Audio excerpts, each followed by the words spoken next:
It's story time. ஒரு பெரிய மலையோட உச்சிக்கு நடந்தே போகணும்னு நினைச்ச ஒரு ராஜா எப்படி நடந்து போனார்னு இந்த கதையில பார்க்கலாம். இது வரைக்கும் நம்ம சேனலுக்கு சப்ஸ்கிரைப் பண்ணலைன்னா உடனே சப்ஸ்கிரைப் பண்ணி பக்கத்தில் இருக்கிற பெல் பட்டனை கிளிக் பண்ணுங்க. ஸ்டோரி டைம் தமிழ் சேனலுக்காக உங்களுடன் ரவிசங்கர் பாலச்சந்திரன். கதையை கேட்கலாம் வாங்க. மங்கோலிய நாட்டுல ஷமர்னு ஒரு ராஜா இருந்தாரு. அவருக்கு ரொம்ப வயசாகி பார்க்கறதுக்கு நல்ல குண்டா இருந்தாரு. அவர் ஒரு தடவை அமைச்சர்களோட பேசிக்கிட்டு இருக்கும்போது பேச்சு பயணத்தை பத்தி திரும்பிச்சு. அப்போ ராஜா ஷமர் சொன்னாரு, நம்ம தலைநகரத்துக்கு பக்கத்துல பெரிய மலை இருக்கே, அந்த மலையில நான் இளைஞனா இருந்தப்போ நிறைய தடவை ஏறி இருக்கிறேன். அந்த மலையோட உச்சிக்கு போனா அங்கேருந்து நம்ம நாடும் நம்ம தலைநகரமும் பார்க்கறதுக்கு அவ்வளவு அழகா இருக்கும். அந்த மலை உச்சியிலேந்து மணிக்கணக்கா நான் நம்ம தலைநகரத்தோட அழக பார்த்துக்கிட்டு இருப்பேன். இப்பவும் எனக்கு அந்த மலை உச்சிக்கு போய் அங்க இருக்கிற இயற்கை காட்சிகள் எல்லாம் பார்த்து ரசிச்சுட்டு அங்கேருந்து நம்ம தலைநகரத்தையும் பார்க்கணும்னு ரொம்ப ஆசையா இருக்கு அப்படின்னு சொன்னாரு. அப்ப ஒரு அமைச்சர் சொன்னாரு, ராஜா, முன்னாடி நீங்க மலை ஏறும்போது நீங்க இளைஞனா இருந்தீங்க, அதனால சிரமம் தெரியாம நீங்க மலையை அடிக்கடி ஏறிட்டு வந்தீங்க. ஆனா இப்ப அப்படி இல்ல, உங்களுக்கு நல்லா வயசாயிடுச்சு, உடல் எடை வேற ரொம்ப அதிகமாயிடுச்சு, அதனால உங்களால மலையெல்லாம் ஏற முடியாது, இந்த ஆசைய விட்டுடுங்க அப்படின்னு சொன்னாரு. மிச்சம் இருக்கிற எல்லா அமைச்சர்களும் அந்த அமைச்சர் சொல்றதுதான் சரி, இனிமே ராஜாவால மலையெல்லாம் ஏற முடியாது, அந்த ஆசையை விட்டுடுறதுதான் நல்லது அப்படின்னு அமைச்சரோட கருத்தை ஒத்துக்கிட்டாங்க. ஆனா ராஜாவுக்கு அவங்க அப்படி சொன்னது பிடிக்கல. நான் எப்படியாவது மலை உச்சிக்கு போய் அங்கேந்து இயற்கை காட்சிகளெல்லாம் ரசிச்சு பார்த்துட்டு நம்ம தலைநகரத்தோட அழகையும் பார்க்கணும், அதுக்கு என்ன யோசனைங்கிறத சொல்லுங்க அப்படின்னாரு.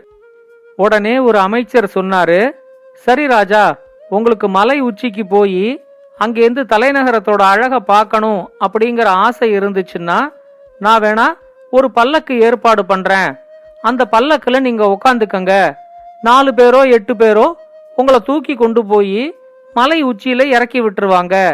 அங்கேருந்து நீங்க தலைநகரத்தோட அழகெல்லாம் பார்த்து முடிச்சதுக்கு அப்புறமா அவங்களே உங்களை தூக்கிட்டு வந்து திரும்ப அரண்மனையில விட்டுடுவாங்க அப்படின்னு சொன்னாரு.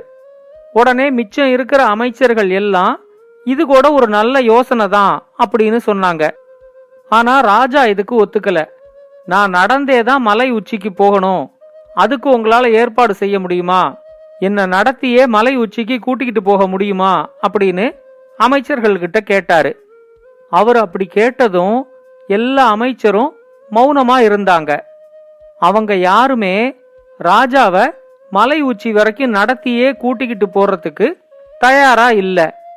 ராஜாவை மலை உச்சி வரைக்கும் நடத்தி கூட்டிக்கிட்டு போறதா இப்ப ஒரு சவால் விட்டுட்டு அதுக்கப்புறம் ராஜாவால நடக்க முடியலன்னா அந்த முயற்சி தோல்வியில போய் முடிஞ்சிச்சுன்னா தங்களுக்கு தான் பெரிய அசிங்கம் அப்படிங்கிற மாதிரி எல்லா அமைச்சருமே நினைச்சாங்க.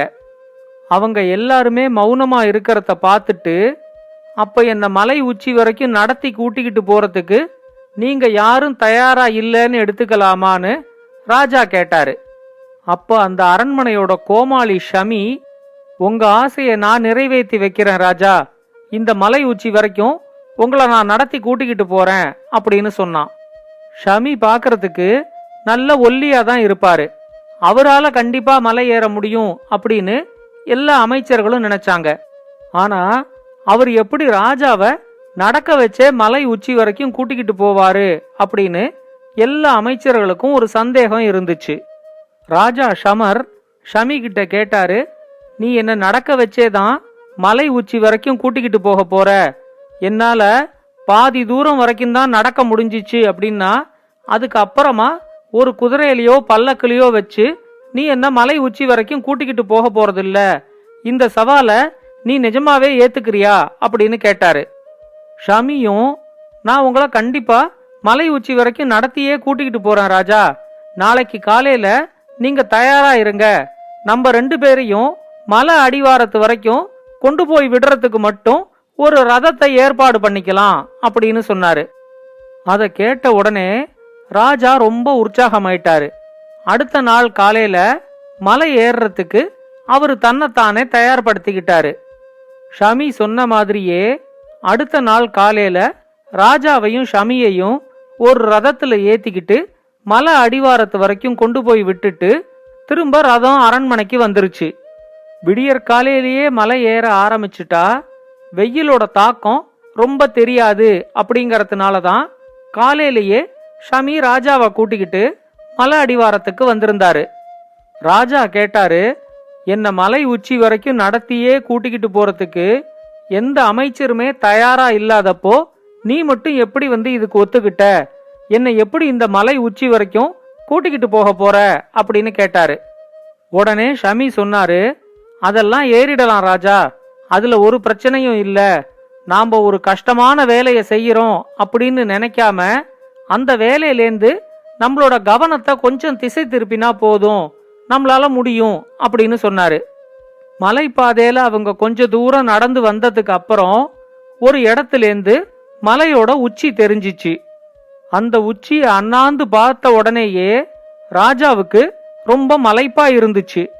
கொஞ்ச தூரம் இந்த மலைப்பாதையில நடந்து வந்ததுக்கே நமக்கு இவ்வளவு மூச்சு வாங்குதே, இவன் எப்படி நம்மள இந்த மலை உச்சி வரைக்கும் நடத்தியே கூட்டிக்கிட்டு போவான்? கண்டிப்பா இவன் எடுத்துக்கிட்ட சவால்ல இவன் தோக்கதான் போறான் அப்படிங்கிற மாதிரி ராஜா நினைச்சாரு. ராஜா நினைச்சுக்கிட்டத புரிஞ்சுகிட்ட மாதிரி ஷமி அவரை பார்த்து ரொம்ப கேலியா சிரிச்சான்.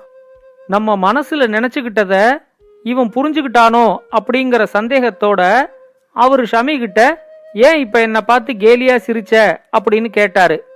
உடனே ஷமி சொன்னா, உங்கள மாதிரி ஒரு சோம்பேறி ராஜாவை நான் வாழ்க்கையில பார்த்ததே இல்ல.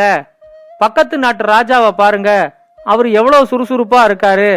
அவரோட திறமையில 100ல் 1 பங்காவது உங்ககிட்ட இருக்கா அப்படின்னு நினைச்சுதான் நான் சிரிச்சேன் அப்படின்னு சொன்னான்.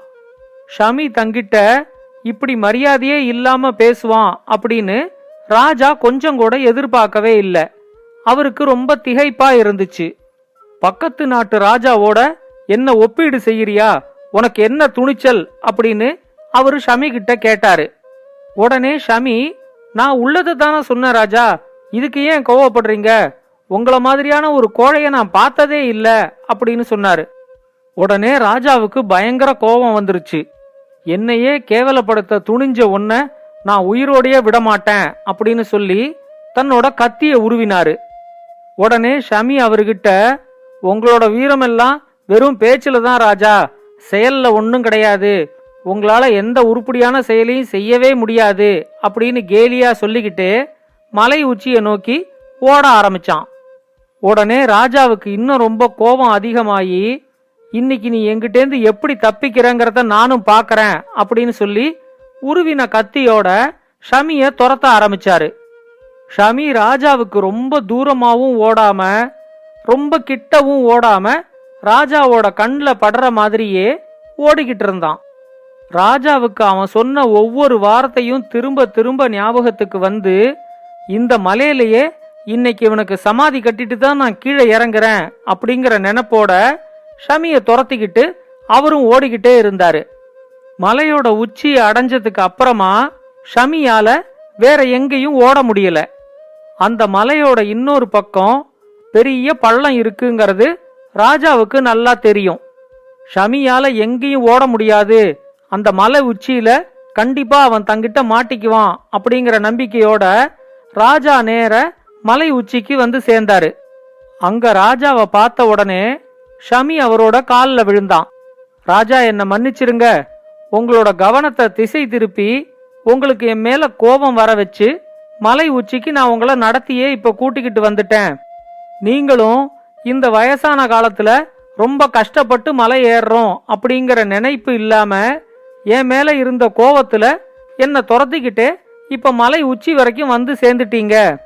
ஒரு கஷ்டமான செயலை செய்யும் போது நாம ஒரு கஷ்டமான வேலையை செய்யறோம் அப்படின்னு நினைக்காம நம்ம கவனத்தை திசை திருப்பணும் அப்படிங்கறதுக்காகத்தான் நான் இத செஞ்சேன்.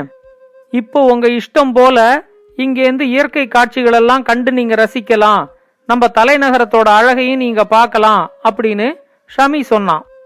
அவன் அப்படி சொன்னதும் தான் ராஜாவுக்கு தான் மலை உச்சியில நிக்கிறதே தெரிஞ்சிச்சு. அட பாவி, என்ன மலை உச்சி வரைக்கும் நடத்தியே கூட்டிக்கிட்டு வரணுங்கிறதுக்காக நீ செஞ்ச சூழ்ச்சியா இது? நீ சவால்ல ஜெயிக்கணுங்கிறதுக்காக கடைசியில என்ன கோபம் மூட்டி இப்படி மலை உச்சி வரைக்கும் ஓட விட்டுட்டியே, நீ பெரிய திறமசாலி தான் போ அப்படின்னு ராஜாவும் ஷமிய பாராட்டினாரு. இந்த கதையை பத்தின உங்களோட கருத்துக்களை பின்னூட்டத்துல கமெண்ட்ஸா பதிவு பண்ணுங்க. இது மாதிரி இன்னும் பல நல்ல கதைகளை கேட்க ஸ்டோரி டைம் தமிழ் சேனலோட தொடர்புல இருங்க. நன்றி, வணக்கம். இந்த கதை உங்களுக்கு பிடிச்சிருந்தா லைக் பண்ணுங்க, கமெண்ட் பண்ணுங்க, ஷேர் பண்ணுங்க. மறக்காம ஸ்டோரி டைம் தமிழ் சேனலை சப்ஸ்கிரைப் பண்ணுங்க. அப்படியே பக்கத்துல இருக்க அந்த பெல் ஐகானை கிளிக் பண்ணுங்க.